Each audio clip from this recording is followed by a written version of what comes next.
అది ఒక్కటే కాదు మేబీ అంటే నా జనరల్గా nothing to please him or అలాంటి మనం ఇద్దరు చేసుకోలేదు. అంటే to please me he is not done anything nor I have done anything to please him. అది ఎన్ని రోజులు ఉంటాయి, ఎప్పుడైనా బయటకు వస్తుంది.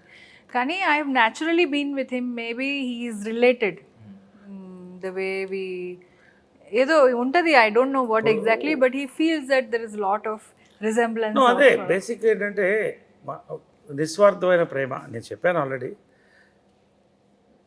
డబ్బు అనేది అవసరం, ఇద్దరికి అవసరం. డబ్బు కోసం ప్రేమిస్తే ఇంత వయసు తెలిసిపోదా ఎవరు దేనికి వస్తారని? అంత పిచ్చోడినా? అది కాదు, నాకు అర్థమైంది. ఎందుకంటే నా బ్యాంక్ అకౌంట్లో ఎక్కడే ఉందో కూడా తెలియదు నేను చెప్తే తప్ప. తను సంపాదించుకుంది, తను హ్యాపీగా ఉంది, వాళ్ళ ఫాదర్ గొప్ప ఆర్టిస్టు, నేనేమో తన అప్సరసే అని వెళ్ళిపోవాలి. అప్సరసే నా కళ్ళకి.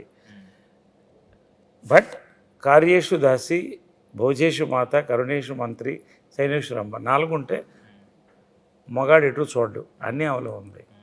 నేను చూడాల్సిన అవసరం లేదు ఎవరిని. ఇంకా నన్ను బాగా చూసుకుంటుంది, నాకు మంచి అడ్వైస్ ఇస్తుంది, మంచి కమ్మగా అన్నం వండి పెడుతుంది. మగవాడు చాలా సింపుల్ బతుకు కదా మన మగవాళ్ళు, మనకు తెలుసు, ఇంతే కొడతాం.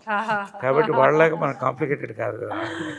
కాబట్టి నేను అన్నీ ఉన్నప్పుడు ఇంకంతకంటే ఏం కోరుకోవాలి?